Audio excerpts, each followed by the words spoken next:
CDLU प्रशासन मुर्दाबाद मुर्दाबाद मुर्दाबाद। हरियाणा सरकार मुर्दाबाद मुर्दाबाद मुर्दाबाद केंद्र सरकार मुर्दाबाद मुर्दाबाद मुर्दाबाद यूनिवर्सिटी प्रशासन मुर्दाबाद मुर्दाबाद मुर्दाबाद विश्व एलएलएम को हाय लागू हाय। करो, एलएलएम को लागू करो, लागू करो लागू करो बच्चों का अधिकार दो, बच्चों का अधिकार दो। नमस्कार दोस्तों, मैं आपका दोस्त कुलदीप सिंह। इंडिया अपडेट पर आपका स्वागत है। दोस्तों अभी हम पहुंच रहे हैं चौधरी देवीलाल यूनिवर्सिटी सिरसा के अंदर, और यहाँ पर कुछ साथी पहुंचे हैं। कुछ इन्होंने आज पुतला दहन भी किया है। किस बारे क्या कुछ इनका मुद्दा है, किस बात को लेकर के ये आज यहाँ इकट्ठे हुए हैं। डॉक्टर राजेश मेहंदिया जी भी यहाँ पहुंचे हैं, जो लगातार सामाजिक कार्यों को के लिए अग्रणी रहते हैं और मुद्दे उठाते रहते, छात्रों के मुद्दे भी उठाते रहते लगातार। और पिछली बार के 2024 के लोकसभा के प्रत्याशी भी रहे हैं सिरसा लोकसभा से। डॉक्टर राजेश मेहंदिया जी पहुंचे हैं, उनकी पूरी टीम पहुंची, जानने की कोशिश करते क्या कुछ मुद्दा है, किस लिए आज इकट्ठे। डॉक्टर साहब नमस्कार। नमस्कार जी, सबसे पहले आपके चैनल का जो है स्वागत भी है और धन्यवाद भी है। साथियों, आज का जो मुद्दा ये था, यूनिवर्सिटी प्रशासन ने वाइस चांसलर ने 26 जून को एक ऐड निकाली टीचिंग पोस्टों के लिए। टेम्परेरी पोस्टें भरनी है।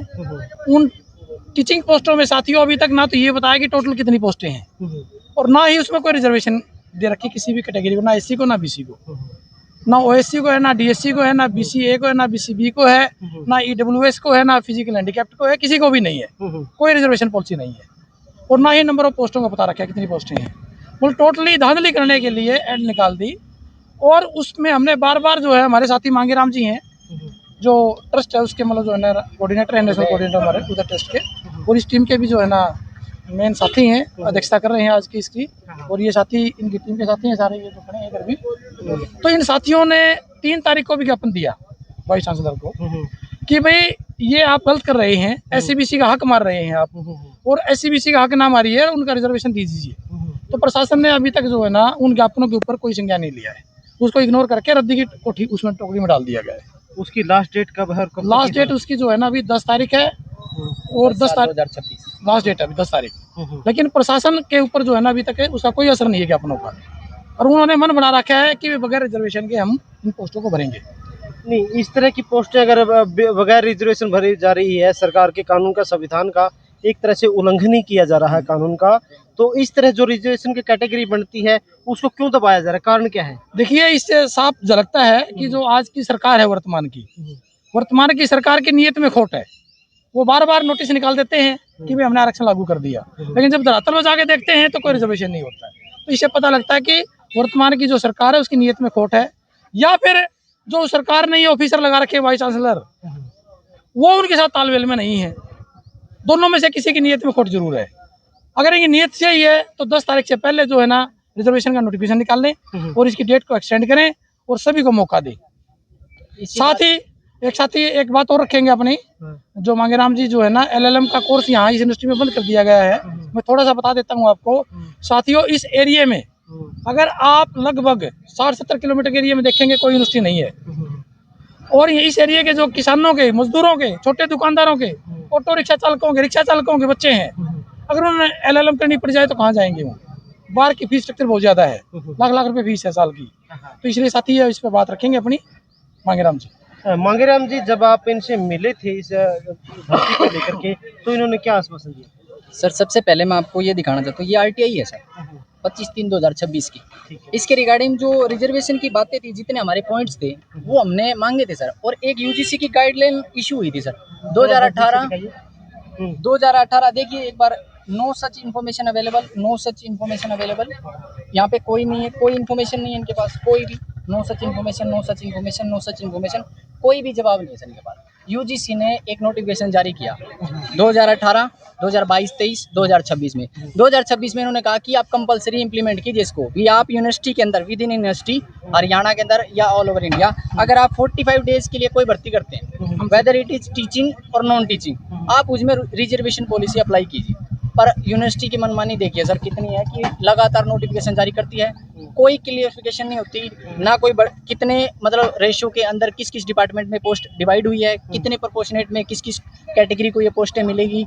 ये आरक्षण की बात केवल SC BC के लिए नहीं है सर, ये सभी वर्ग है, उन सभी वर्गों के लिए है। और दूसरी सर, हमारे छात्रों की मांग है, LLM की मांग है कि हाल ही में यूनिवर्सिटी प्रशासन ने बिना कोई नोटिफिकेशन जारी किए 3-4 लोग बैठे और ये डिसाइड हो गया कि ये कोर्स बंद होगा। और सर लगातार 20-22 साल से जो हमारा लॉ डिपार्टमेंट है लगातार रेवेन्यू सबसे ज़्यादा जनरेट करके दे रहा है। मैक्सिमम स्ट्रेंथ है पूरे किसी भी डिपार्टमेंट में जाके देख लीजिए, वो लॉ में मिलेगी सर। इतना सब होने के बावजूद बिना किसी क्लियरिफिकेशन के एक मतलब पूरे कोर्स को हटा देना कहाँ की मतलब वो है सर।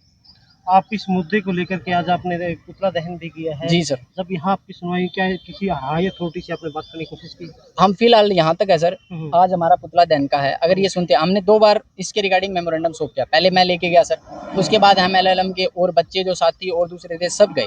तब उनका रवैया ये था कि मेरे 7 दिन के गैप के बाद भी ये कार्रवाई नहीं की गई, कि बोले कि हम मीटिंग बिठाई है, हम इस पे देखेंगे, सोचेंगे, विचार करेंगे। यहाँ तक देखिए सर, जो अदर यूनिवर्सिटी हरियाणा की, वहाँ पे पोर्टल का बंद हो गया, एडमिशन कंप्लीट हो चुके हैं, बच्चे ये कहाँ जाएंगे फिर? 1 साल इनका बर्बाद होगा। कितना फर्क पड़ता है सर? एक गरीब घर का बच्चा है जो अफोर्ड नहीं कर पाता, कहीं से फीस अरेंज करता है, अगर सही टाइम पे एडमिशन नहीं मिलता तो कितना फर्क पड़ता है उसके करियर पे सर। पर इनको कोई मतलब उस बात से फर्क नहीं है सर। मीटिंगें बैठती हैं, कमेटी बैठती है, डिसाइड कुछ नहीं होता सर। जब एक यूनिवर्सिटी के अंदर LLM का कोर्स था, लगातार चल भी रहा था, प्रॉपर तरीके से चल रहा था, लेकिन उसको एकदम से बंद करना, उसके क्या कुछ कारण है, क्यों बंद किया गया? और ये गरीब बच्चे जो आसपास के मजदूरों के हैं, किसानों के बच्चे हैं, भी ये कहाँ जाएंगे? क्योंकि 60 से 70, जैसे इन्होंने बताया साथियों ने, कि 60 से 70 किलोमीटर के दायरे में कोई यूनिवर्सिटी इस तरह का कोर्स नहीं करवा रही, तो इन बच्चों के लिए क्योंकि फीस का बोझ भी एक्स्ट्रा डाला जा रहा है। दूसरी बात, जो भर्तियों को लेकर के धांधली यहाँ सरेआम दिखाई दे रही है, क्योंकि सरकार का हमेशा एक एजेंडा रहता है कि रिजर्वेशन के ऊपर हम काम करते हैं, रिजर्वेशन प्रॉपर तरीके से दिया जाता है, और लोग मुद्दा भी बनाते हैं कि रिजर्वेशन की वजह से ये हुआ, लेकिन धरातल पे बात की जाती तो रिजर्वेशन के ऊपर कोई काम नहीं होता, जैसा कि यहाँ CDL यूनिवर्सिटी में दिखाई दे रहा है। वाइस चांसलर की जो लापरवाही, या यहाँ प्रशासन की जो यूनिवर्सिटी प्रशासन की जो लापरवाही है, वो सरेआम दिखाई दे रही है, क्योंकि सारे जो कानून के नियम है, संविधान के नियम है, उनको ताक पे रखा गया है, और ये एक बड़ी लापरवाही है। तो इसके बाद फिर मेहंदिया जी क्या एक्शन लिया जाएगा? इसके बाद एक्शन की बात यह है, हम हर वीक यहाँ आएंगे। एक दिन का हमारा सांकेतिक धरना और प्रदर्शन इस तरह का ये दहन रहेगा, और जरूरत पड़ी तो इसे बड़े लेवल पे भी हम प्रदर्शन करने की लोगों पीछे नहीं हटेंगे। जब तक हमारी ये मांग नहीं मानी जाएगी, जब तक हम शांत नहीं बैठेंगे। और जहाँ जहाँ हमारे को चैनल मिलेगा, जहाँ जहाँ हमें मौका मिलेगा, वहाँ हम ज्ञापन भी देंगे, प्रदर्शन भी करेंगे, विरोध दर्ज भी कराएंगे, और ये आरक्षण लेकर के रहेंगे। क्योंकि केंद्र सरकार और राज्य सरकार ने जो है ना बार बार कहा है, UGC ने कहा है कि भाई SC BC को आरक्षण मिलेगा तो मिलेगा, और हम लेके रहेंगे, चाहे हमें इसके लिए कुछ भी करना पड़ेगा। राजेश महेंद्रिया जी की कहने का मतलब ये है कि भावार्थ ये है कि इनका सिर्फ SC BC के लिए ही आरक्षण नहीं है, महिलाओं के लिए आरक्षण है, EWS के लिए आरक्षण है, SC BC के लिए आरक्षण है। हर किसी के लिए जो कैटेगरी रखी गई है, जो नॉर्म्स रखे गए, उसके अकॉर्डिंग जो आरक्षण बनता है वो उनको मिलना चाहिए, और ये डिक्लेयर करना चाहिए कितनी पोस्टें हैं और कितनी आरक्षित है, और क्या उनका जो कंडीशन रखी गई है वो सारा क्लियर होगा, तभी यहाँ पे ये भर्ती हो सकती है। अदरवाइज अगर इस तरह के आपने ढिंडोरा पीटना है, अगर इस तरह की भर्ती अपने अकॉर्डिंग ही करनी है, तो ये आप सरेआम मतलब बैकडोर से, तानाशाही से अपनी ये भर्ती करना चाहते हो और अपना ये रवैया अपनाना चाहते हो। तो इस तरह का रवैया हरियाणा के अंदर, सिरसा के अंदर दिखाई दे रहा। तो दोस्तों वीडियो को ज़्यादा से ज़्यादा शेयर करें, और इस तरह की आवाज़ जिस तरह डॉक्टर राजेश महेंदिया जी, मांगेराम जी उठा रहे हैं, इस तरह के सभी ने उठानी चाहिए। वीडियो को ज़्यादा से ज़्यादा शेयर करें। मैं आपका दोस्त कुलदीप सिंह, इंडिया अपडेट की तरफ से। जय हिंद, जय भारत।